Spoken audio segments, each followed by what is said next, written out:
Hi, I'm Swati, and today I want to talk about this book called Small Boat by Vincent Delacroix. This book was shortlisted for this year's Booker Prize, and a lot of people seem to think that this book should have won the prize this year. I cannot say that for certain because I haven't read all the books that were nominated, but I can vouch for it that it is a wonderful book and it's so deep and moving and intelligent. I think it should be read by everybody. So, coming to what this book is about, this book is based on a real life incident where a small boat, an inflatable dinghy carrying 29 people, 29 migrants from France to UK capsized in the English Channel. There were 29 migrants in the boat and only two survived. 27 people were found in French waters the next morning, and when you read the book, there are some details which are very graphic. I cried a lot when I read this book because even fiction is very moving and it makes you cry, but this is the fictionalized version of a real life incident, and it happens all the time. There are migrants going from one place to another place seeking asylum. There are war zones in a lot of places in the world right now. A lot of people are moving from these war zones to seek asylum in a peaceful country to just they just want to live. They just want to get some work and live peacefully, and that's something that they are not getting. So this book is narrated from the perspective of the operator who was taking the distress calls at that time, the French operator who was taking distress calls when the boat was actually drowning. And these people on the boat, they tried contacting French authorities, they tried contacting English authorities, they tried to do everything possible that they could do when they were literally in the middle of nowhere. They were just, it's so horrific just trying to imagine being in their shoes, which we cannot do. It's not possible for us to do. Being in the middle of nowhere in the waters, there's no light, it's completely dark, you're an inflatable dinghy which is leaking, and you are drowning, and you've been calling the authorities for 2 3 hours, and there's just nothing is happening. Nobody is coming to help you out. So thinking about people being in that situation made me really emotional. And I cannot be in their shoes. I cannot even understand what they were going through. So even the author himself has said in some interview I saw that he wrote this book from the perspective of the woman who was taking the distress calls at that time, because it would have been really unethical, or not unethical per se, but it would not have been right to write it from the perspective of the people who were drowning. Because however hard you think, however much you empathize with them, you cannot be in their situation and you cannot understand what's happening, what they are going through.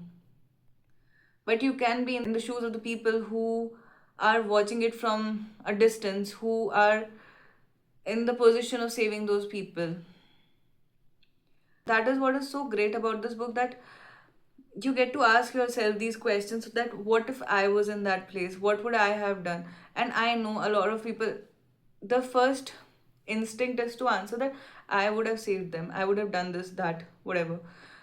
But when we actually think about things, that how we have been in situations where we are talking about migrants, or where we are talking about people seeking asylum in our country, or whatever is happening around the world, sometimes we just tend to neglect the problems of the people who are actually suffering from the issues that are happening in war zones, or where the policies are so bad that people cannot have a peaceful life. So this narrator, when she was taking the distress calls, she said few things which are considered monstrous, which are horrific, and the things that she said were so inhuman that you feel that she is very indifferent towards these persons. We also get to see that when these people were getting the distress calls, there are recordings from that time, and we get to see that while she was not on the calls, she was joking about people being in that situation with other people who were present with her at that time. And just to give you a context of the kind of things that she said, I would like to read the first paragraph from this book. Only reading that first paragraph tells you the kind of things that she said and the kind of things that other people say, normal people that we meet in everyday life, the kind of things that they tend to say about asylum seekers or migrants. It opens your eyes.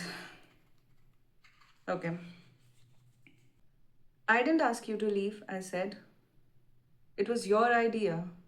And if you didn't want to get your feet wet, love, you shouldn't have embarked. I didn't push you into the water. I didn't fetch you from your village or field or ruin of a suburb and put you in your wretched leaky boat. And now the water's up to your ankles. I get it that you're frightened and you want me to save you and you're impatient. You're counting on me. But I didn't ask you for any of that. So you'll just have to grin and bear it and let me get on with my job.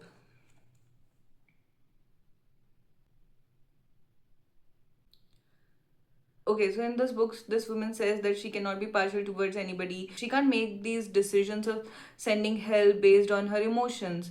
She can't let her emotions come between the job. But she didn't do her job. And we see that she tries to shift the blame to different people. She tries to shift the blame of the situation to these people who were actually in the boat and who were drowning at that time. She was like, I didn't ask you to leave. I wasn't the one that put you in that boat and asked you to leave in that leaky boat. No, I didn't do that. Then she tries to shift the blame to the policymakers who made these migrant policies, and she tries to shift the blame to the people who procured the boat for their travel, and also like to wars and different things.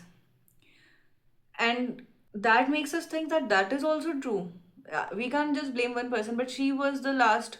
She says that she is the last link in the chain of events that brought these people to this place, and that's why she, being the last link, she's being blamed. But she was also the last person who could have helped these people, who could have helped these people save their lives, and she did not do that. She said that help is coming and she's sending the boat, but that never happened. This book also makes us question about how complicit are we in such situations. What do we do about these things? We see events on news and we for a moment we say that whatever happened is really sad, or whatever is happening is really sad, but then what? So this book makes us question our own humanity. What would we have done in situations like this? And you know, this book can have different interpretation from different people. Some people think that this book is trying to shift the blame from that narrator, from that French operator who was taking the distress calls. And some people say that this book is trying to blame her for whatever happened. And I particularly think that she was part of the blame. She could have sent help. She kept telling them that, okay, help is coming. You know, there's this one incident in the book where another merchant boat, I think, there was this trading boat or something, and they saw these people and they called the French authorities asking what they should do about it, if they should help these people, or what should be done. And the French authorities, this woman told them that no, you go on your course, and help is coming for these people. And then even after that, she didn't send the help. Nobody helped them, and only 2 people survived out of 29 people. But we also get to see that this woman is not a complete monster. She has feelings, she has friends, she has a family, she's a mother, and she's not bad all the time. But at that particular moment, she just didn't do her job, and it cost 27 people their lives. And you know, they were in the waters for 3 to 4 hours, and they could have been sent help within like 20 minutes or an hour, maybe possibly maximum an hour, but that was not done. So the way she keeps shifting the blame, or not take accountability for that, is the biggest discussion in this book. And yeah, I think it's a wonderful book, and everyone should read this. So yeah, if you've read the book, do let me know what you think about it. I would love to talk more about this book or any other book that you want to talk about.